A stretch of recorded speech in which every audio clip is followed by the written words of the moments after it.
Guys आज हम शुरू करेंगे सी प्लस प्लस का एक कंप्लीट कोर्स जो कि बिगिनर लेवल से लेकर एडवांस लेवल तक होगा। इस कोर्स में सबसे ज़्यादा बेनिफिट उन बच्चों को होगा जो कि HBSC बोर्ड में कंप्यूटर साइंस ले रहे हैं और उनके पास सी प्लस प्लस है, लेकिन इस तरह की कोई वीडियो आपको यूट्यूब या अन्य प्लेटफॉर्म पर नहीं मिलेगी जो आपको सी प्लस प्लस अभी फ़िलहाल में सिखा रहे हो, वो भी HBSC बोर्ड के हिसाब से। तो चलिए अपने कोर्स को करते हैं शुरू। तो आज की वीडियो में हम करेंगे सी प्लस प्लस का फुल कोर्स। आज हम समझें कि हमें सी प्लस प्लस क्यों करनी चाहिए, सी प्लस प्लस करने का हमारा क्या मकसद है और ये कैसे जनरेट हुई और इसे हम कैसे कोड लिख सकते हैं, इस बारे में भी हम आगे देखें। लेकिन आज मैं इसका सिर्फ इन्फॉर्मेशन देखेंगे। तो पहली बात है कि सी प्लस प्लस हमें क्यों पढ़नी चाहिए। सी प्लस प्लस एक ऐसी लैंग्वेज है जो कि कंप्यूटर या जो हमारा CPU है उसके बिल्कुल नज़दीक से हमारे कोड को समझने में मदद करती है, और अन्य कोई लैंग्वेज नहीं है जो कि उसके बिल्कुल समीप से काम करे। ये लैंग्वेज ऐसी है जो कि उसके बिल्कुल नज़दीक से हमारे कोड को समझने में मदद करती है। जो सी प्लस प्लस लैंग्वेज है वो सी से ही जनरेट हुई है। ये लैंग्वेज सी की एडवांस लैंग्वेज है। आप सोचते हो कि बहुत सारी अच्छी एडवांस लैंग्वेज आई हुई है, लेकिन हम सी प्लस प्लस को क्यों सीखें। तो मैं बता दूं कि सी प्लस प्लस सबसे आसान लैंग्वेज है, और कुछ लोग ये सोचते हैं कि सी प्लस प्लस तो कुछ भी नहीं, इसे सीखना ज़रूरी नहीं है, और वह पाइथन वगैरह ऐसी बड़ी बड़ी लैंग्वेज में हाथ डाल देते हैं। लेकिन सी प्लस प्लस के बिना आप किसी भी लैंग्वेज में अपना करियर नहीं बना सकते, क्योंकि सी प्लस प्लस एक बेसिक लैंग्वेज है। अगर आप इससे शुरू करते हैं तो आप अपना करियर बना सकते हैं और अच्छी तरह से आप आगे आने वाली लैंग्वेज को समझ सकते हैं। ये कोर्स बाकी अन्य कोर्स से अलग होगा, क्योंकि इस कोर्स में हम आपको साथ में नोट्स प्रोवाइड करवाएंगे। नोट्स के साथ साथ फुल प्रैक्टिस भी होगी। जितने भी मैं आपको कोड समझाऊंगा उनकी आपको लाइव प्रैक्टिस कराऊंगा, और जितने भी आपको अगर कोई कोड लिखने में कोई दिक्कत आती है तो आप मुझे कमेंट करके पूछ भी सकते हैं कि इसके बारे में। तो चलिए, नोट्स हो गया, प्रैक्टिस हो गई। इसके अलावा आपको पता है कि ये कोर्स बिल्कुल बिगिनर लेवल से एडवांस लेवल लगा, यानी कि अगर आपको कोडिंग में कुछ भी नहीं पता, आपने आज तक कोडिंग नहीं की, तब भी आप इस कोर्स को सीख सकते हैं, क्योंकि ये बिल्कुल बिगिनर लेवल से होगा। यानी कि नीचे से बिल्कुल ऊपर तक आपको उठाया जाएगा और आपको कोडिंग में एक अच्छा करियर बना के दिया जाएगा। तो चलिए, जो हमारे सी प्लस प्लस के लिए हमें दो चीज़ों की ज़रूरत होती है, जैसे कि एक IDE जिसमें हम कोड लिखते हैं। वैसे तो हम कोड किसी भी जगह पर लिख सकते हैं, हम नोटपैड में भी कोड लिख सकते हैं, लेकिन अगर आप नोटपैड में कोड लिखते हैं तो आप इतनी अच्छी तरह से कोड नहीं लिख पाते। अगर आप एक बिगिनर हैं, अभी कोडिंग की शुरुआत कर रहे हैं, तो मैं आपको सुझाव दूंगा कि आप नोटपैड का इस्तेमाल बिल्कुल भी ना करें, क्योंकि अगर आप नोटपैड में कोड लिखें तो आपको पूरा कोड लिखना पड़ेगा। अगर आपकी थोड़ी भी गलती हो गई ना तो आपको कोड में एरर दिखेगा। लेकिन अगर IDE का इस्तेमाल करते हैं तो आप उस कोड से रिलेटेड अगर कोई गलती होती है तो वो आपको सजेस्टेड कर देती है कि यह आपकी गलती है और आप यहाँ पर उसे ठीक कर सकते हैं, और कोड भी अच्छी तरह से रन कर सकते हैं। तो इसके लिए मैं IDE का इस्तेमाल करेंगे। और दूसरा होता है कंपाइलर। कोड को कंपाइल करते हैं और कोड को रन करते हैं। बिना कंपाइलर के आप कोड को रन नहीं कर सकते, चाहे आप कहीं पर भी लिख लो, आपको कंपाइलर डाउनलोड करना ही पड़ेगा।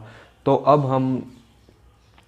मैं अब कंपाइलर और IDE में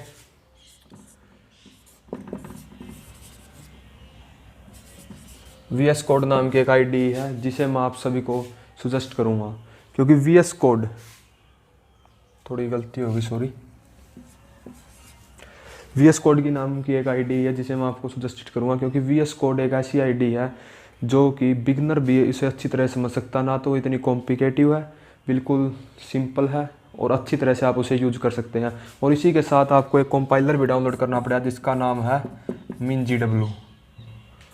तो चलिए, अब हम अपनी लैपटॉप की स्क्रीन पर चलते हैं और मैं आपको इन दोनों को डाउनलोड करके और इनका सेटअप करके दिखा देता हूं, जिससे कि आप अपना कोड अच्छी तरह से लिख सकें और इनका सेटअप कर सकें। स्क्रीन पर आ चुके हैं। अब मैं यहाँ पर आपको बताऊंगा कि आप VS कोड और MinGW कैसे डाउनलोड कर सकते हो और कैसे सेटअप कर सकते हो। और हम इसे सेटअप करने के बाद हमारा पहला कोड भी लिखेंगे, यानी कि हमारा पहला प्रोग्राम लिखेंगे।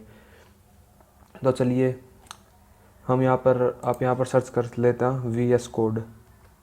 जब आप यहाँ पर VS कोड के नाम से सर्च करेंगे तो आपको एक थोड़ा नीचे आने पर visualstudio.com के नाम से एक वेबसाइट मिलेगी, जो कि खुद माइक्रोसॉफ्ट की वेबसाइट है। अगर आप इस पर क्लिक करेंगे तो आपको यहाँ पर नीचे डाउनलोड फॉर विंडोज़ यहाँ पर आपको डाउनलोड फॉर विंडोज़ का ऑप्शन दिखेगा, विंडो। यहाँ पर पहले तो आप ये सिलेक्ट कर लेना कि आपका जो लैपटॉप है या कंप्यूटर है वो कौन से बिट प्रोग्राम पर काम कर रहा है। तो आप ये कैसे देख सकते हैं, चलो ये मैं आपको बता देता हूँ। तो इसके लिए आपको फाइल्स में जाना है, दिस पीसी पर राइट क्लिक करना है और प्रॉपर्टीज़ में चले जाना है।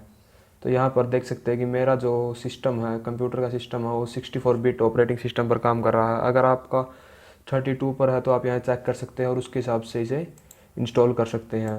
तो मैं यहाँ पर 64 बिट के लिए इसे डाउनलोड कर लेता हूँ। तो आप यहाँ पर नीचे देख सकते हैं कि हमारा जो VS कोड है वो डाउनलोड होना शुरू हो चुका है।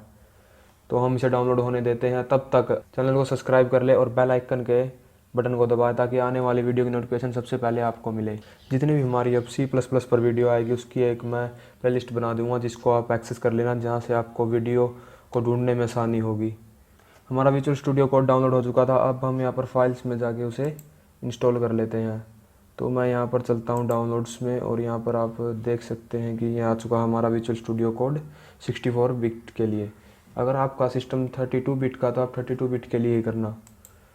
तो मैं इसे यहाँ पर रन करता हूँ। यहाँ पर आप एक्सेप्ट कर लेते हैं, इंटर करते हैं, प्रोग्राम फाइल पूछेगा ये, यहाँ पर आप इसे ऐसे ही रहने देना, सी में ही कर लेना, कहीं और नहीं। यस करके विजुअल स्टूडियो कोड ही अपने आप आ जाएगा। यहाँ से नेक्स्ट कर देना। अब यहाँ पर है जो बात है, यहाँ पर आपको ऊपरले जो ये दो ऑप्शन दिखाई दे रहे हैं, जो कि ये आप देख सकते हैं कि अनचेक ऑप्शन है, आपको इनको चेक कर देना है। अगर आप इनको चेक नहीं करेंगे तो आपका विजुअल स्टूडियो कोड अच्छी तरह से काम नहीं करेगा। और अगर आप अपना इसका डेस्कटॉप पर भी आइकन बनाना चाहते हैं तो आप उसे भी चेक कर सकते हैं और फिर नेक्स्ट कर दें और इसे इंस्टॉल कर लें। तो जो आप देख सकते हैं कि मेरा विजुअल स्टूडियो कोड इंस्टॉल हो रहा है।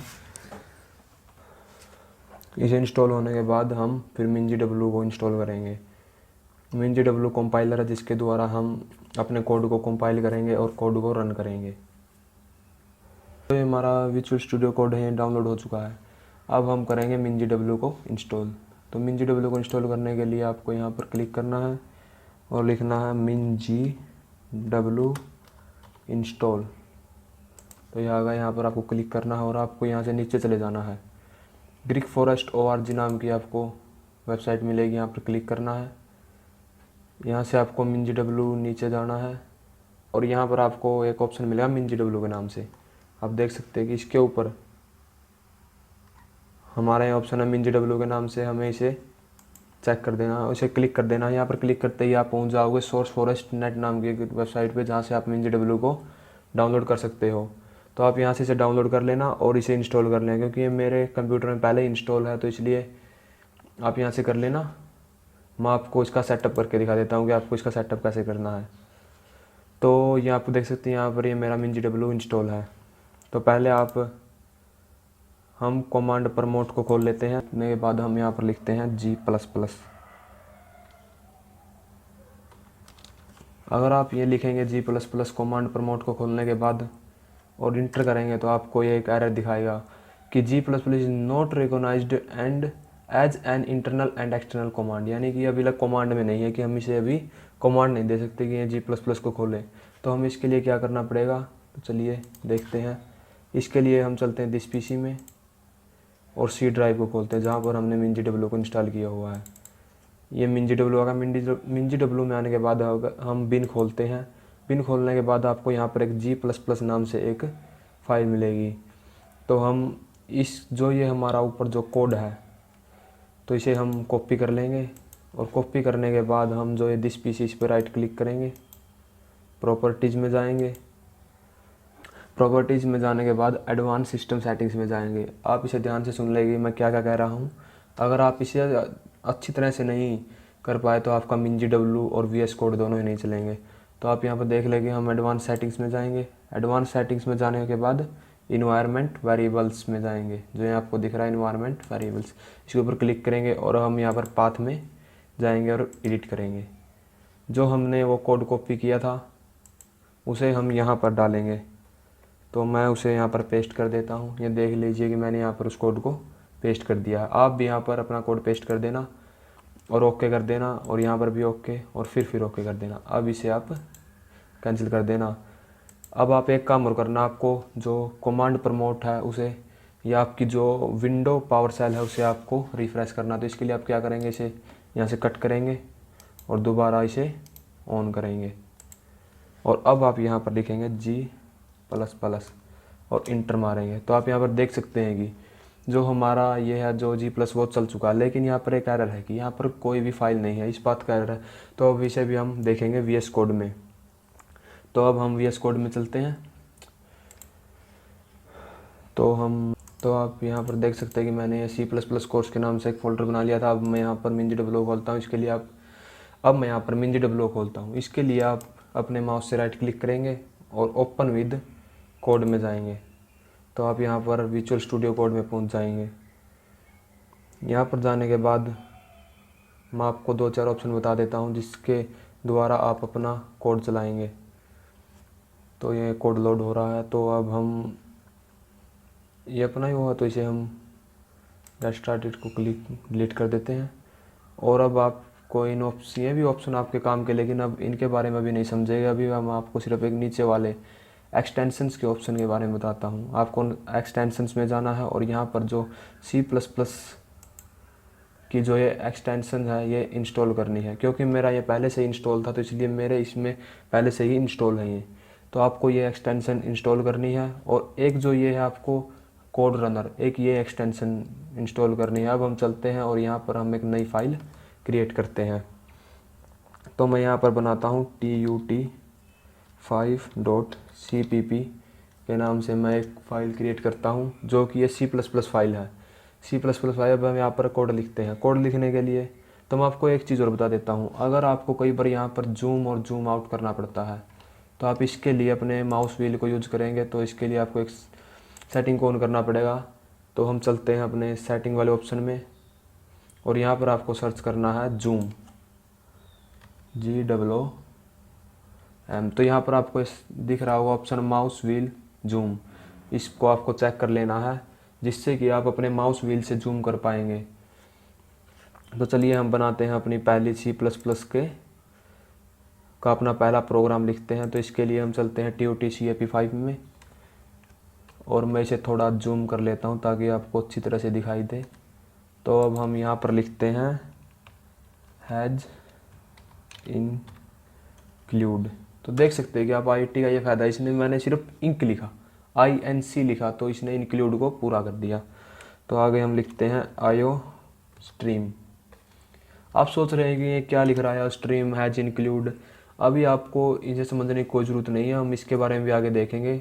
अभी तो हम सिर्फ एक सिंपल सा प्रोग्राम लिखेंगे यहाँ पर। तो आप इस प्रोग्राम को लिखना, अगर आपका यह प्रोग्राम सक्सेस हो जाए तो हम आगे फिर देखेंगे कि ये क्या होते हैं। तो पहले आप इस प्रोग्राम को लिखें। ये सिंपल एक प्रोग्राम है, ये आपको अभी समझने की ज़रूरत नहीं है कि ये इंट मेन क्या लिखेगा, IO स्ट्रीम क्या है, इंक्लूड क्या है। तो अगर आपको एक और शॉर्टकट बता देता हूँ, अगर आप इसमें कोई लाइन नहीं बनानी है आपको VS कोड में, तो आप यहाँ पर CTRL+ इंटर दबाने से आपकी नई लाइन क्रिएट होती है। तो अब मैं यहाँ पर लिखता हूँ इंट मेन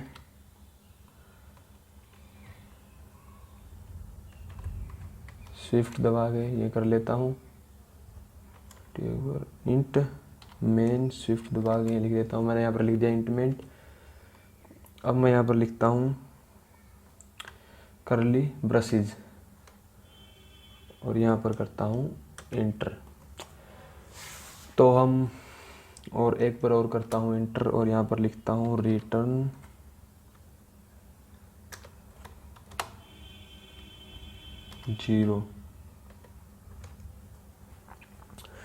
ज़ीरो। अब हम अपना लिखते हैं पहला प्रोग्राम। तो पहले प्रोग्राम में हम लिखते हैं यहाँ पर std।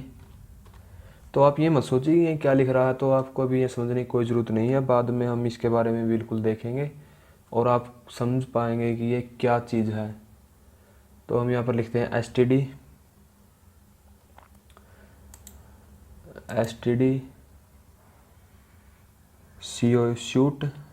शूट, और अब हम लिखते हैं अपना प्रोग्राम।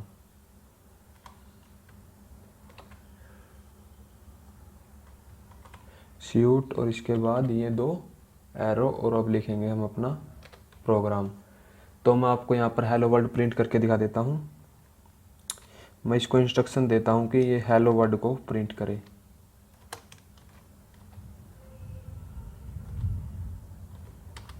तो आप ये देख सकते हैं कि मैंने इसे इंस्ट्रक्शन दे दिया कि ये हेलो वर्ल्ड को प्रिंट करे, और यहाँ पर मैं लगा देता हूँ ये। और अब मैंने इसे इंस्ट्रक्शन दे दिया है, मैंने अपना प्रोग्राम लिख दिया है कि ये हेलो वर्ल्ड को, जो ये हेलो वर्ल्ड है ये इसे प्रिंट करे। तो आपने देख लिया कि यहाँ पर हमें कितनी आसानी हुई। अगर हम इस चीज़ को किसी भी नोटपैड या अन्य किसी भी जगह पर लिखते तो हमें इतनी आसानी नहीं होती, हमें वहाँ पर पूरा लिखना पड़ता है। यहाँ पर हमें पहले ही सुझाव दे दिया जाता है कि कोई एरर है या कोई एरर नहीं है, कहाँ पर एरर है, कैसे हमें लिखना है। तो यहाँ पर हम अब इस कोड को करते हैं रन।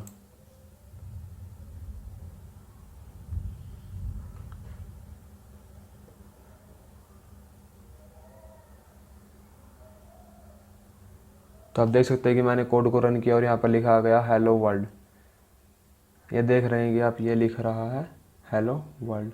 तो मैंने इसे क्या इंस्ट्रक्शन दी थी कि ये हेलो वर्ल्ड लिखे, तो यहाँ पर इसने क्या लिखा है हेलो वर्ल्ड। तो आप इस प्रोग्राम को पहले समझिए मत, और इसे एक बार पूरा इस प्रोग्राम को ये मत सोचिए कि ये प्रोग्राम क्या है, इसमें क्या क्या लिखा है।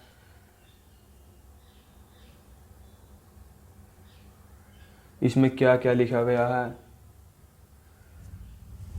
सिर्फ आप ये देखिए कि ये प्रोग्राम जो है ये आपको भी बनाना है, आपको ये प्रोग्राम आज लिखना है और इसे सेटअप करना है। इसके बारे में हम आगे देखेंगे कि ये क्या चीज़ है और इसमें क्या चीज़ें लिखी गई है, इनका मतलब क्या है। तो आप देख सकते हैं कि अगर आप प्रोग्राम लिखे तो ये ज़रूर ध्यान रखना कि आपको हर लाइन के बाद जो ये है ना, ये ज़रूर लगाना है।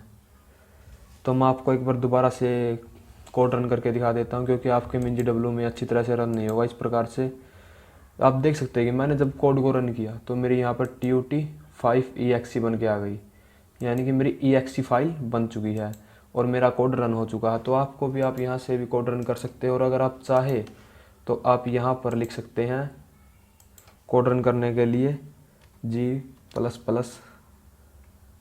स्पेस दे के डॉट, और ये लगा के आपकी फ़ाइल का नाम .exe ना .cpp आपकी जो फाइल का नाम है, और इंटर कर सकते हैं। तो आप यहाँ पर देख सकते हैं कि A.exe बन के आ गई, क्योंकि TUT5.exe, तो क्योंकि मैंने यहाँ से इसे प्रोग्राम को रन किया था। अगर आप ये लिखोगे तो A.exe। अब आप यहाँ पर लिखेंगे